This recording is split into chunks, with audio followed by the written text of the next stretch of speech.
بسم الله الرحمن الرحيم. الحمد لله الذي كفى والصلاة والسلام على رسوله المصطفى. أما بعد فقد قال الله تعالى أن الأرض يرثها عبادي الصالحون. بلا شبہ ہمارے نیک بندے اس زمین کے وارث ہوں گے. جب سر میں ہوائے طاعت تھی، سرسبز شجر امید کا تھا، جب سرسبزیاں چلنے لگی، اس پیڑ نے پھلنا چھوڑ دیا. اللہ کی راہ اب بھی ہے کھلی، آثار نساء سب قائم ہے. اللہ کے بندوں نے لیکن اس راہ پہ چلنا چھوڑ دیا.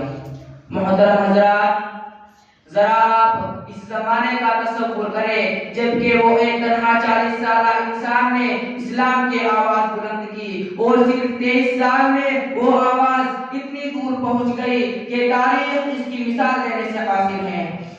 اور ابھی ایک صدی بھی نہ گزری تھی، ایک انقلاب رونما ہو گیا. جو غریب تھے وہ امیر ہو گئے اور جو بیچارے چرواہے کہے جاتے تھے وہ مسند اقتدار پر متمکن ہو گئے.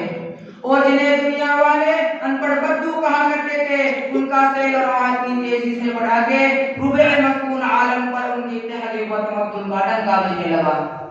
اور جو تعلیم و تربیت میں پچھلی صفوں میں تھے وہ امام بن گئے. انہوں نے یہ ثابت کر دیا کہ قرآن کا یہ اعلان اپنی جگہ درست تھا، ان الارض یرثها عبادی الصالحون.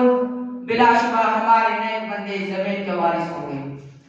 مسلمانوں کے عروج کی داستان اتنی دلچسپ، حوصلہ افزا اور پرور ہے کہ آج بھی ان کو سن کر رونگٹے کھڑے ہو جاتے ہیں. علامہ اقبال نے کیا خوب کہا تھا، دشت تو دشت ہے دریا بھی نہ چھوڑے ہم نے، دشت تو دشت ہے دریا بھی نہ چھوڑے ہم نے، بحر ظلمات میں دوڑا دی گھوڑے ہم نے.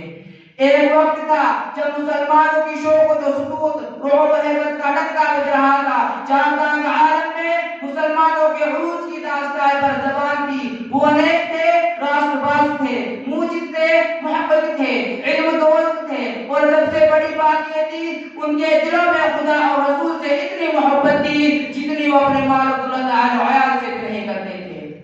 یہی وجہ تھی وہ جدھر رخ کرتے انہیں فتح ہی نصیب ہوتی. جس سرزمین پر قدم رکھتے وہ سرزمین ان کے قدم چومنے کے لیے بے قرار نظر آتی تھی. سچ کہا ہے کہنے والے نے، جدھر رخ کیا سلطنت زیر فرما، جدھر آنکھ اٹھائے مالک مسخر.